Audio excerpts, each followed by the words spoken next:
Bismillahirrahmanirrahim. Dear students, I hope you are all well about your health and iman. I am Professor Dr. Mirza Mohammad Akmal Nadeem, your computer teacher. Dear students, cyber से इन्फोबाइट के platform से हम लोग जो है वो database management system को discuss कर रहे हैं। डाटाबेस मैनेजमेंट सिस्टम यानी कि डाटा को मैनेज करने की एक ऐसा सिस्टम जिसके अंदर हम डाटा को जो है वो एक प्री डिफाइंड वे से जो है वो इस तरह स्टोर कर सकते हैं इलेक्ट्रॉनिकली कि जिसको आसानी से हम लोग उस तक एक्सेस भी कर सकते हैं, उसको सिक्योर भी रख सकते हैं। इसके अलावा उस डाटा के अंदर किसी तरह की अपडेट कर सकते हैं, उसके अंदर से रिकॉर्ड को डिलीट कर सकते हैं, नया रिकॉर्ड इंटर कर सकते हैं, या फिर कोई और काम लाइक उसके अंदर डिफरेंट बटन्स मैक्रोज वगैरह यूज कर सकते हैं, जिसकी मदद से हमारा अट्रैक्टिव जो है एक डाटाबेस बन सकती है।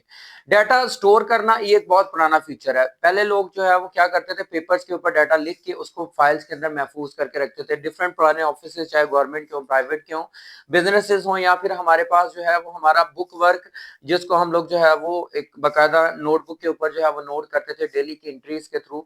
वो बैंकिंग में यूज भी होता था, वो बिजनेस में भी यूज होता था, वो आम शॉप से भी यूज होता था। वो फाइल मैनेजमेंट सिस्टम था जो कि इनसिक्योर था। उसमें डाटा जो है वो मैनिपुलेट करना, मतलब कि डाटा के अंदर कोई भी तब्दीली करना बड़ा आसान था। कोई बंदा भी जो है वो 10,000 के लिखा हुआ है, अगर वहां पे एक जीरो और लगा के उसको 1 लाख बना सकता था।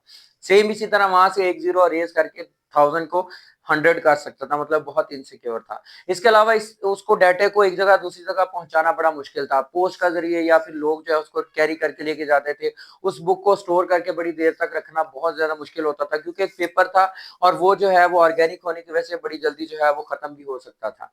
लेकिन डाटाबेस मैनेजमेंट सिस्टम हमारा बहुत सिक्योर वे, जिसके अंदर बैकअप भी होता है, रिकवरी भी होती है, और डाटा जो है वो बड़े सिक्योर वे से महफूज होता है और दूसरों तक हम उसको जो है वो दूर दराज पूरी दुनिया के अंदर हम किसी के साथ भी शेयर कर सकते हैं। वो चाहे हमारा किसी भी फॉर्मेट के अंदर मौजूद हो, उसको पीडीएफ भी हो सकता है, वो किसी स्केच फॉर्मेट में भी हो सकता है, माइक्रोसॉफ्ट एक्सेस के अंदर भी हो सकता है।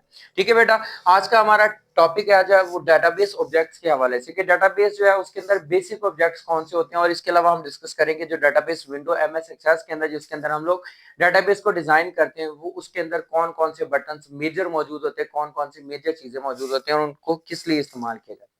तो आज का टॉपिक स्टार्ट करने से पहले आप लोगों से कहूंगा चैनल को सब्सक्राइब कर लें और बेल आइकन पे क्लिक कर लें ताकि आने वाली वीडियोस आप तक पहुंचते रहें। जी बेटा, a component of a database system is known as database object. कोई भी हिस्सा डेटाबेस मैनेजमेंट सिस्टम का जो कि डेटाबेस बनाने के लिए या डेटाबेस के अंदर इस्तेमाल होता है, हम उसके डेटाबेस ऑब्जेक्ट कहते हैं। वो चाहे हमारा टेबल हो, चाहे हमारी फॉर्म हो, चाहे हमारा रिलेशनशिप हो, रिपोर्ट हो, या फिर क्यूरी हो, किसी भी तरह का कोई भी ऑब्जेक्ट हो जो कि उस डेटाबेस का हिस्सा है और डेटाबेस के अंदर कंट्रीब्यूट कर रहा, हम उसको डेटाबेस ऑब्जेक्ट कहते हैं। ठीक है, क्योंकि वो डाटा को किसी तरह स्टोर करने के लिए, डाटा को मैनिपुलेट करने के लिए, रीअरेंज करने के लिए, डाटा का प्रिंट आउट, डाटा को दूसरों तक पहुंचाने के लिए, या फिर डाटा को जो है वो डिलीट मॉडिफाई करने के लिए किसी ना किसी तरह से उसके अंदर इस्तेमाल कर होता है। ठीक है, तो इसको हम डाटाबेस ऑब्जेक्ट कहते हैं। जिस तरह डिफरेंट ऑब्जेक्ट होते हैं, क्या हम लोग कहेंगे इस घर के ऑब्जेक्ट क्या है, कि इसके कमरे हैं, इसके अंदर चीजें पड़ी हुई हैं। आपके क्लासरूम के ऑब्जेक्ट क्या है, क्लासरूम के अंदर चेयर्स पड़ी हुई हैं, आप लोग मौजूद हैं, टीचर्स मौजूद हैं, डाइस मौजूद है, उसके अलावा व्हाइट बोर्ड मौजूद है। ये सारी चीजें क्लासरूम के ऑब्जेक्ट्स हैं। जी बेटा, तो मेजर डेटाबेस ऑब्जेक्ट्स जो हमारे पास जो है वो सबसे पहले जी मेन टेबल होता है। आपको पता है जब हम लोग एमएस एक्सेस को ओपन करते हैं तो उसके अंदर सबसे पहले टेबल जाहिर होता है। क्यों टेबल जाहिर होता है? क्योंकि सबसे पहला एंट्री पॉइंट जो है वो हमारा टेबल होता है। यानी हमारा ये एक ऐसा एंट्री पॉइंट है जिसके थ्रू जो है हम लोग डाटा एंटर करते हैं। लाइक दैट हमारे पास ये देखें टेबल इस फॉर्म में होता है। ठीक है, इसके अंदर ये कॉलम्स होते हैं और ये रोज होती हैं। हम इसके अंदर जो है वो सबसे पहले क्या करते हैं, स्केच बनाते हैं कि हमने जो भी आगे डेटाबेस करनी है, बनानी है, उसके अंदर कौन कौन सी जो है वो चीजें हमारी, कौन कौन सी चीजें शामिल होंगी जिनको हम एट्रीब्यूट्स का नाम देते हैं। ठीक है, उस एंटिटी के अकॉर्डिंग लाइक ये हमारा स्टूडेंट इंफॉर्मेशन है, तो सबसे पहले टेबल जाहिर होता है। टेबल क्या करता है, हम लोगों ने जो है वो उसके अंदर बेसिकली जो है वो डेटाबेस के जो स्केच को जो है वो हमने ड्रा करना होता है कि नंबर ऑफ इसके अंदर एट्रीब्यूट्स कितने होंगे इन जो इस मेन एंटिटी यानी स्टूडेंट इंफॉर्मेशन के बारे में। लाइक दैट यहाँ पे ID, name, father name, contact, जो चीज हम जितने भी टेबल यहाँ पे डिजाइन करेंगे वो एक्चुअली बाद में हमारे वो मेन होंगे जो हेडिंग्स होंगे और उनके नीचे वही डाटा इंटर होगा। यानी कि टेबल एक्चुअली वो हमारे ऑब्जेक्ट्स होते हैं जिनके जरिए हम लोग डेटाबेस का स्ट्रक्चर, उसका ढांचा यानी स्केच ड्रा करते हैं। इनिशियल पॉइंट ये सबसे मेन फोकस पॉइंट होता है। उसके बाद बेटा हमारे पास क्यूरी से पहले एक चीज आती है जिसको हम लोग रिलेशनशिप का नाम देते हैं। रिलेशंस, रिलेशंस क्या करते हैं, हमारे पास अगर एक से ज्यादा टेबल्स मौजूद हैं, लाइक हमारे पास एक स्टूडेंट इन्फॉर्मेशन का टेबल है और उसके बाद दूसरा हमारे पास जो है वो आ जाता है टेबल कि वो हमारे पास जो है वो स्टूडेंट के एकेडमिक रिकॉर्ड का, उसमें भी हमारा आईडी आ गया, ठीक है, उसके सब्जेक्ट्स आ गए, उसका ग्रुप आ गया, ठीक है, और उसके ऑब्टेन मार्क्स आ गए। इसका मतलब ये जो आईडी टू आईडी, अब हमने ये पढ़ा था शुरू में कि जब हम लोग एक से ज्यादा टेबल्स होंगे उसको सिंगल टेबल के तौर पे हमने काम करना है, मतलब कि काउंट करना, रिलेशन बनाना है उसका। तो दो टेबल्स को जब हम लोग आईडी टू आईडी मिलाएंगे दैट इज कॉल्ड रिलेशन। और ये रिलेशन बनाना पड़ेगा क्योंकि हमने इसकी बेस पे क्यूरी जनरेट करनी है। क्यूरी क्या काम करती है, that is a structured query language. Query भी एक्चुअली स्केच है। ये क्या करती है, जब हम लोग जो मेन एंट्रीज करते हैं इसके अंदर डाटे की इंसर्शन जो होनी होती है, डाटे ने कहाँ पे कैसे होना है, जो फार्मूलेशन होनी है इसके अंदर जो है वो हम लोग कहाँ पे कौन से ऑब्जेक्ट को सेट करेंगे, कौन सी जहाँ पे वैल्यू सेट होगी, हमने कौन सी इसके अंदर जो है वो मतलब मेन उसकी जो है वो प्रॉपर्टीज सेट करनी। क्यूरी जो है वो मेनली हमारा क्या होता है उसके अंदर सेट किया जाता है, यानी कि स्ट्रक्चर्ड क्यूरी लैंग्वेज है हमारी, इसी वजह से इसको कहा जाता है क्योंकि ये इसका बैकग्राउंड के ऊपर क्या काम होना है इसके अंदर वो सारे के सारा इसका क्यूरी ने मैनेज करना होता है। उसके बाद बेटा हमारे पास आ जाते हैं फॉर्म्स। हमने टेबल्स को मिलाया रिलेशनशिप के थ्रू और ये अब ये सिंगल टेबल बन गया हमारा, ठीक है। इस सिंगल टेबल को जो है वो हम लोग क्या नाम दे रहे हैं, क्यूरी का नाम दे रहे हैं। इस क्यूरी के अंदर सारे के सारे वो कॉमन सारे के सारे जो है वो हमारे एट्रीब्यूट्स हैं जो हमारे दोनों टेबल्स या दो तीन चार जितने भी टेबल्स हमारे पास मौजूद हैं उसके अंदर, चाहे हमारे पास एक मास्टर टेबल हो या फिर हम पेरेंट टेबल या चाइल्ड टेबल की बात कर ले।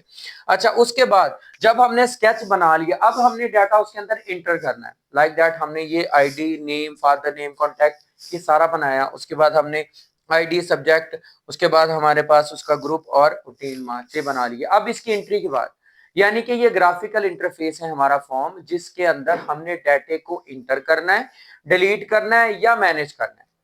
हमने टेबल के अंदर स्ट्रक्चर बना लिया, रिलेशनशिप के अंदर नंबर ऑफ टेबल्स को ज्वाइन कर लिया, देन उसकी क्यूरी जनरेट कर ली, क्यूरी से हमने फॉर्म जनरेट करना और फॉर्म क्या करेगा, हमारे जो भी हमने उसके अंदर डाटा इंटर करना है। लाइक दैट हम कह लेना कि हम लोग उस शॉप पे गए हैं जिस शॉप के ऊपर ये सॉफ्टवेयर या डेटाबेस चल रही थी, वो मेडिकल स्टोर है या फिर ग्रोसरी स्टोर है।